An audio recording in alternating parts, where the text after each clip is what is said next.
Mentorship. Have you ever looked around in your circle of influence and needed to find somebody that can kind of point you in the right direction? Well, there's no one better than someone who has been there and done that. Welcome back to another episode of the Growth and Scaling Podcast. My name's Todd Westra, and I'm your host today. We have got a fantastic interview today with a man who has been able to grow and scale several different businesses. 12 of them with successful exits, a couple of them that failed from the start. But the energy, the desire, the insights that this man has to share are incredible. Now, his business is helping other businesses. Like me, he goes around and helps other companies grow and scale, find the holes in their systems, and put them on a better trajectory for growth. His experience is fascinating. The clients that he works with range from $10 million a year companies to multi-billion dollar organizations in the government. And he's able to take them, widen the gap, and turn them into something that they are able to be more profitable, less expensive to run and operate, and more revenue driving than they have ever been before. Growth and scaling at its finest by someone who has done it himself. You're going to love hearing his experiences. You're going to love hearing how he's done it.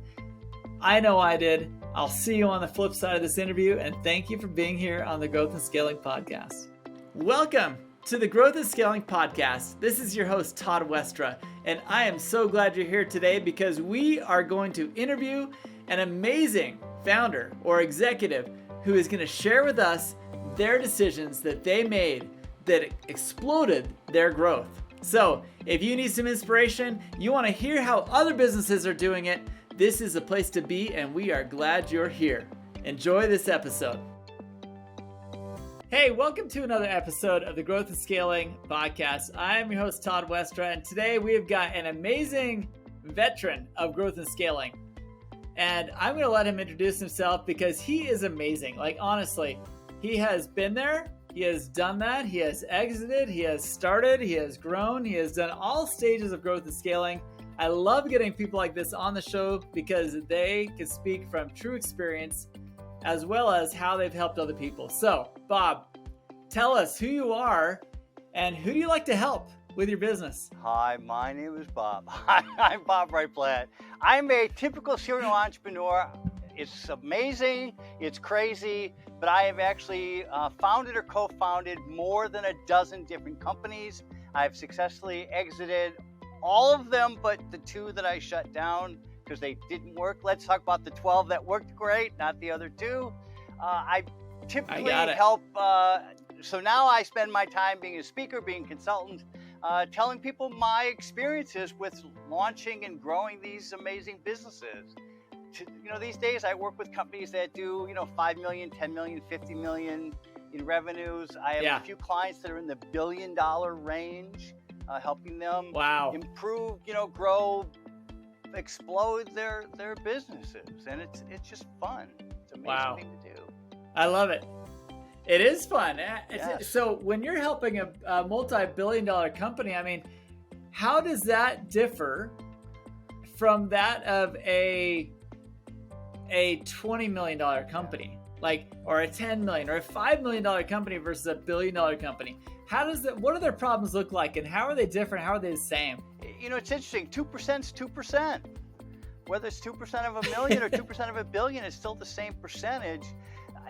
The biggest differences on the positive side is if you have a $1 billion company, you have more resources. So if you need $1 million for a campaign, it is a very small percentage, it's 1/1000th, compared to a company that does maybe 20 million.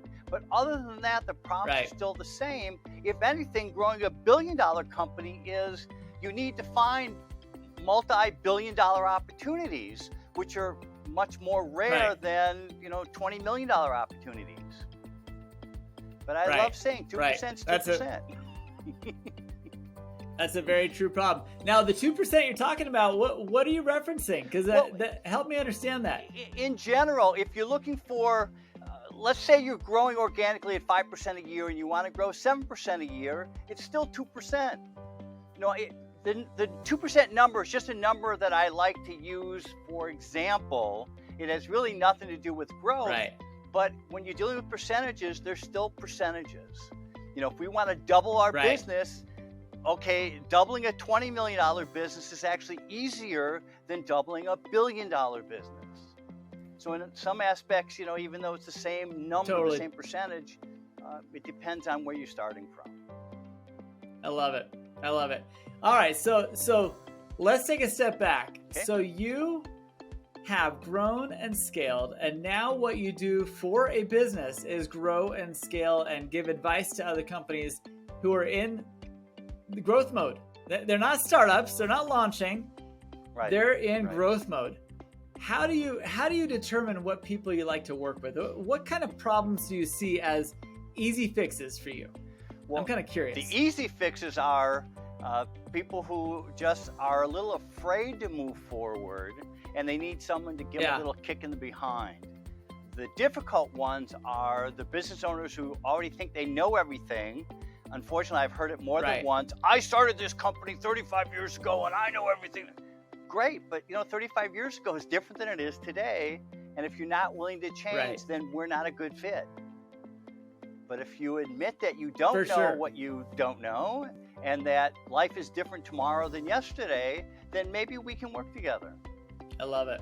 I love it. So you look for people who realize that they don't know the answers to all their problems. Yes, correct.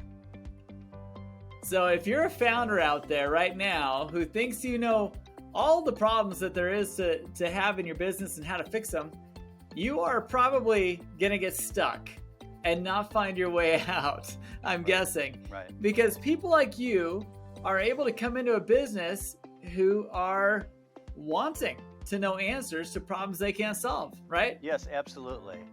I can give you lots of examples. I recently worked with a company, for example, that the founder, who is no longer the CEO, but the founder said that we'll never again see 7% unemployment. And I said, well, what do you base that on? He said, well, it'll just never happen. Well, as soon as someone says things will never happen, that's usually the end of our conversation. Because we've seen 7% before. In some segments of our population, they're currently experiencing a 7% unemployment rate. It's happened before. I hear that today, like Powell was talking about to Congress about interest rates, and that a 7% mortgage rate is really going to put a dampen on home sales. And I said to myself, I know people used to pay 60% for their mortgages, and people still bought homes then. We're going through another cycle. Yeah. We go through cycles. Anytime someone says, oh, that'll never happen, or this won't, okay, we're probably done, because you're not open-minded enough to say, this is what we need to do in today's environment in order to be successful, in order to grow. Right. So as I think about growth and scaling, and you've just identified some really important things, but when I think about growth and scaling, and I've grown and scaled some businesses myself, and I help other people as well, but when you look at the best parts of that journey, both for yourself and what you see other clients experiencing, what are some really positive aspects of growth and scaling that you think, maybe outside of revenue, but just the finer parts of growth and scaling that you think are really fun to manage and see happen? Yeah, it's real simple. I didn't launch my business to make money. Making money is a byproduct of helping people. And the more people I help, the bigger of an impact I have on the world. So that's the advantage of growing, is I'm helping more people. I'm helping improve the lives of more people in whatever businesses that I happen to launch. I'm helping more people. I'm improving the world. That's the best part of growing and scaling. If all I want to do is make money, then maybe I should, be a drug lord or something. It's a great retirement program. It's a great retirement. It is a great way out too. You know it's going to be a quick exit. Yeah, quick exit. Not a long lingering illness. You're just done. If so, all I care about was making money, but I don't. I make money because I help people, and because of that, they're willing to pay me. But the motivation, the drive for scaling especially, is because I can touch the lives of more and more people, because I really believe in each of my companies, whatever we were doing. I believe in what we were doing. We were helping people. And because of that, I wanted to grow more and more and touch more and more lives. I love it. So let's touch on that just for a second, because, you know, as we look at businesses that tend to launch successfully and then plateau, you know, it happens all the time. Yes. Those companies that launch, they put all their energy, all their resources, maybe they raise money, maybe they bootstrap, they get to a point where they're in orbit. They're kind of like, hey, we got off the ground. We got off the ground. What do you see as the biggest challenge from that point? Okay. You know, they start kind of hiring, and like, what do you see as a frequent issue that they are facing? People exceed their own capacity. It takes a different leader to lead a $10 million company than it does a $1 million company. Most people can see that. It takes a different leader to lead a $50 million company than it does to lead a $20 million company. And unfortunately, fewer CEOs see that. They think, well, if I can do 20 million, I can do 50 million, I can do 100 million. And no, each of those steps takes a different mindset, a different skill set, different tool set, a different attitude, different perspective. And there are a lot of people who just cannot make that transition. I mean, to me, personally, my company's all plateaued about 45 to 50 million. That's where I'm comfortable with me running the company. Could I run $1 billion company? I could, but it doesn't work for me. It's not in my zone. Other people are just much better at it. So if I look back, I can go, well, that's probably why my company's topped out, you know, somewhere in the mid 8 figures, because that's where I'm comfortable. Right. I've met a lot of people who were they're comfortable at 5 million. At 10 million, they're already over their limit, but they're not willing to give up the reins of the company or sell it off or do something different. So they stagnate. Which brings a point, you know, how do you advise people who get so caught up in the launch, they really aren't thinking about the exit. They aren't thinking about the end.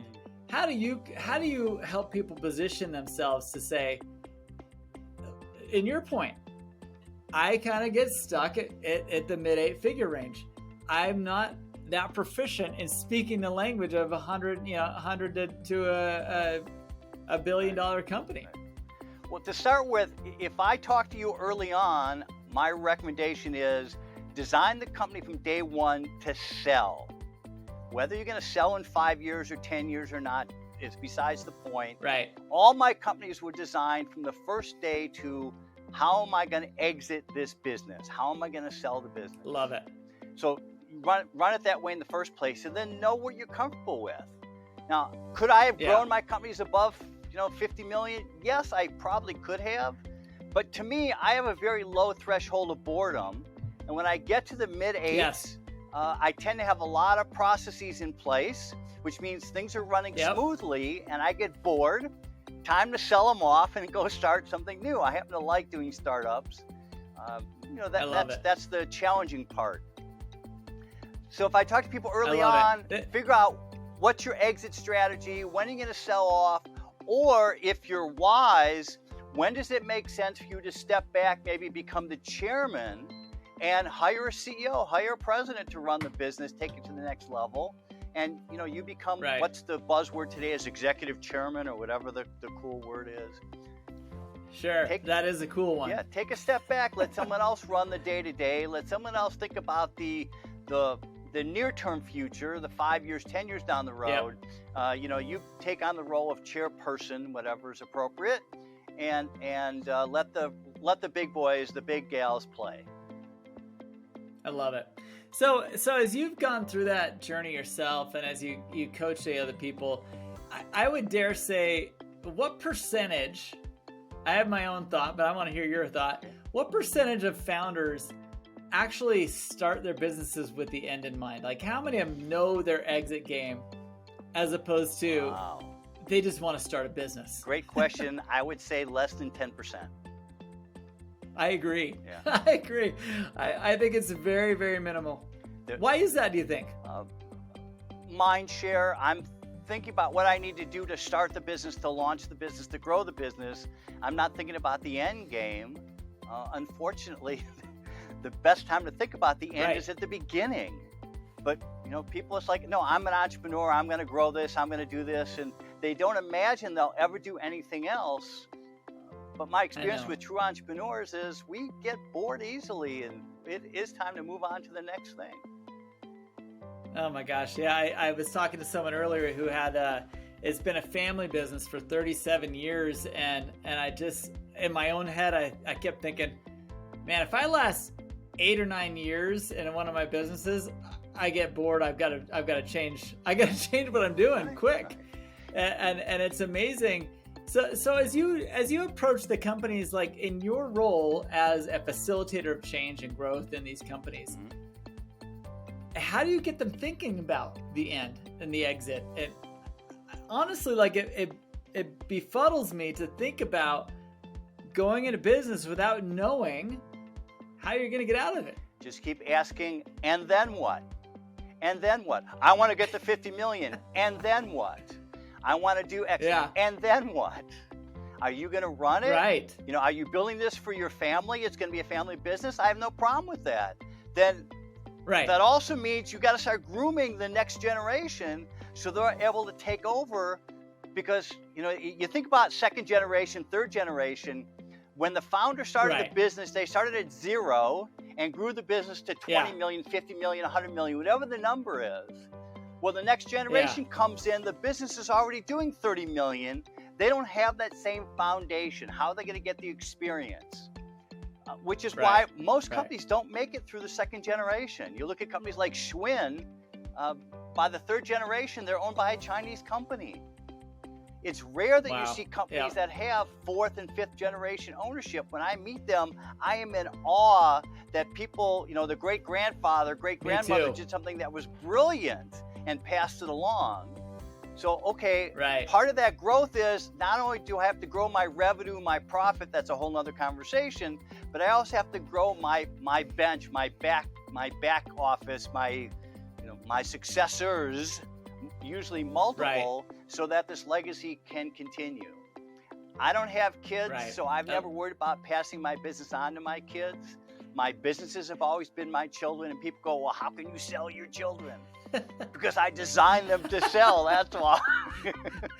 Well, Bob, I've got 7 children, and I've had thoughts about selling a few of them off before.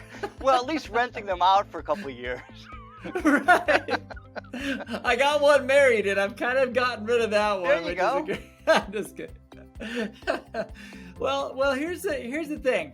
As you work with these companies, I think this conversation has been great. By the way, Thank you. For anyone listening who's in the process of growing and scaling and going through those stages of growth in their business, I wish I could open this up to a Q&A session, because I think that the things we're talking about are things that every business struggles with.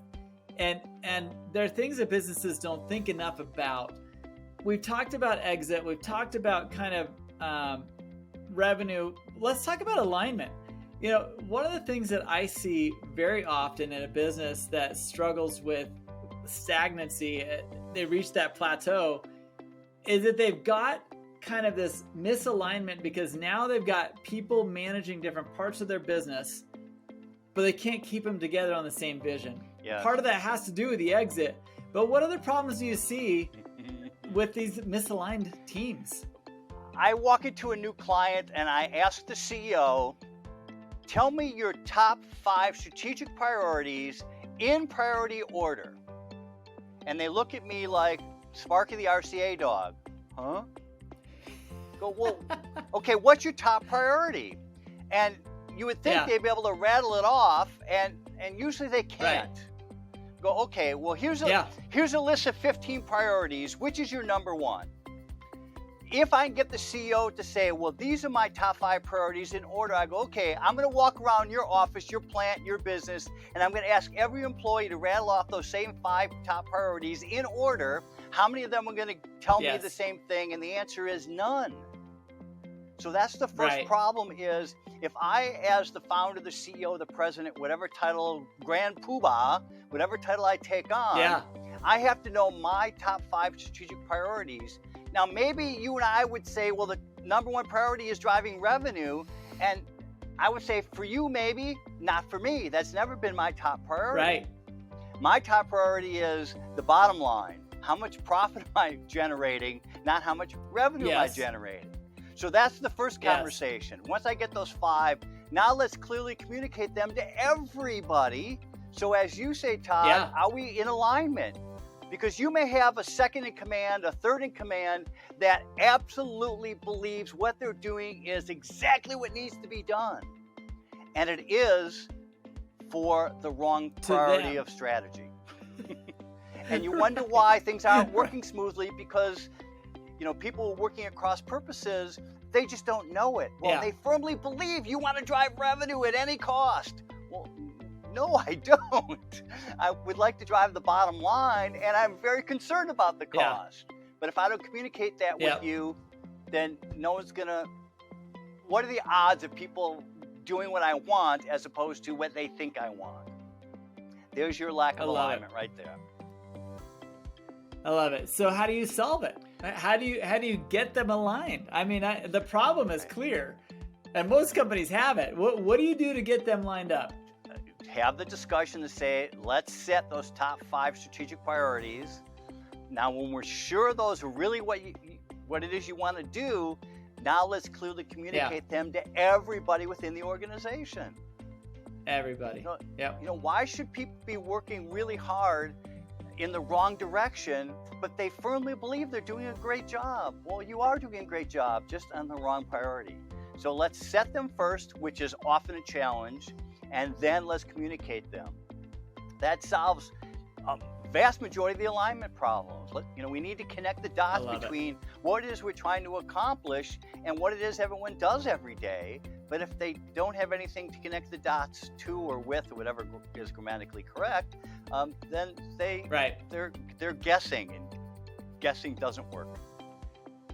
Guessing does not work, and I think that you speak so much truth here. I've seen this problem over and over again, and I've also seen it where it is, when I'm trying to think of the name of this company, but there's a company that I visited about 4 or 5 years ago, and I was going to lunch with one of the founders, and I popped into his office, and I saw their core values on these cool banners. They were really creative and kind of fun looking, and just as a game, I was sitting there at the front desk, and I said to the person at the front desk, I said, "Hey, are you familiar with your company's core values?"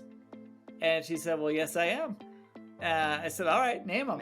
I said, "Look at me and tell me your core values." She rattled off, there were 7 of them, all 7 core values to me without any hesitation. Great. I said, "Wow." I said, "Do you know your mission statement?" And she rattled off the mission statement. I said, "Are you kidding me?" I said, Are you down here for marketing or something? Like, are you just covering for somebody?" And sure enough, she was just the front desk assistant, and she knew exactly where the company was headed. She knew their mission, she knew their values, and I was so impressed by that company that I have never forgotten.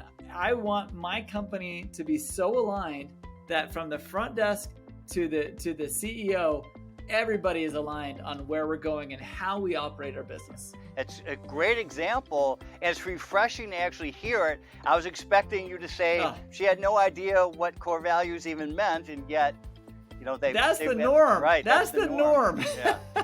Yeah, my experience is, I asked the core values, and one of them is innovation. I go, "Okay, tell me what innovation means to you and your company," and it's blank stares. Like, okay, another meaningless list of core values that no one even knows what they mean. So again, we don't have alignment. So not only do we need to establish 100%. Them, we need to help people understand what they actually mean, how we define them, so we can align on them, towards them, against them, whatever the right words are. Yay. I love it. So going back to the beginning of our conversation, $1 million company versus $1 billion company. Yes. The problems. Let's go back to those problems, and let's leave everyone on a kind of a cliffhanger here. Those problems that you see most common and most frequently are what? If you were to name the 3 most common issues you go in and try and fix, what are they? Well, with $1 billion company, the biggest problem is they're more like a battleship. They're not very agile. It takes a lot of effort to get them to move. Right. Which means even though they can see the rocks approaching, they have a hard time steering away from them. The Titanic and the icebergs come to mind. Where a $1 million company is way more agile, can pivot, can zig and zag and get around things, where fly under the radar, even where the big $1 billion companies can't do that. Often with the $1 billion companies, this is the way we've always done it. We have our procedures, we have our processes. A $1 billion company is typically designed for efficiency, which means they have all the processes in place, they have their checklists in place, and that's the way we've always done it. Where again, we don't have the agility to say, but in this particular circumstance, this $10 million opportunity, so it's something, I suppose, significant for them. We need to do things a little bit differently to take advantage of that opportunity. Those are the disadvantages of a $1 billion company. Certainly the advantages are resources. I have a staff of marketing people to do things. I have a team of typists. I have 37 different marketing subcontractors we can bring in. If I need to get something done, I can get it done. So not everything's rosy. Well, Bob, as you go into these different sizes of companies, and I kind of want to make this somewhat of a closing statement here. Growing and exiting a business, growing and scaling and passing a business. If you were to list the top 3 priorities for a $1 to $10 million company, what would you have them focus on most? And then how has that helped you in your own businesses? Number one priority is for me, this doesn't work for everybody, this works for me, is focus on generating bottom line profit so you can generate cash flow. Here's what many people don't get. You can be in business forever and never make a nickel in profit. Profit is what you pay taxes on. What you need to stay in business is a healthy cash flow. That means we don't go after more and more business, we go after more and more profitable business. It's not about generating top line revenue, it's about generating bottom line, really cash flow. I've met a lot of people who brag that they have a $20 million company, and at the end of the year, there's nothing to distribute to shareholders and nothing to put in their pocket, where their neighbor has a $10 million revenue business, but they distribute $2 million a year to their shareholders. So you tell me which is the better business. Do you want bragging rights, or do you want dinero en la bolsa? You want money in your pocket, or do you want bragging rights? Which one do you want? I love it. So that's the number one priority. Let's focus on profitably growing the business, which means a focus on profitable opportunities, not just solving problems, not just driving revenue. Right. I love it. I love it. Fascinating conversation. This has been a podcast I know I'm going to re-listen to again after we're done recording this.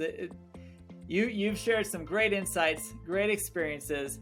For those listening, I really want you to pay attention that growth and scaling problems are fairly consistent. No matter what stage you're in, become more efficient at solving the problems you set out to solve, and focus on that gap between the overhead it takes to solve the problem and what you're pricing that thing to sell for and how you're able to market that thing. I think the more you widen that gap, and I love how you've emphasized that several times in here, it will make a difference. Your cash flow determines your ability to grow and scale. And if you have no cash flow, you're not going to grow and scale as easily. Would you agree with that? Yeah, well, a lot of companies have cash flow, and the problem is it's flowing in the wrong direction. We want positive cash flow, not burn rate. Agreed. Yes. But well said.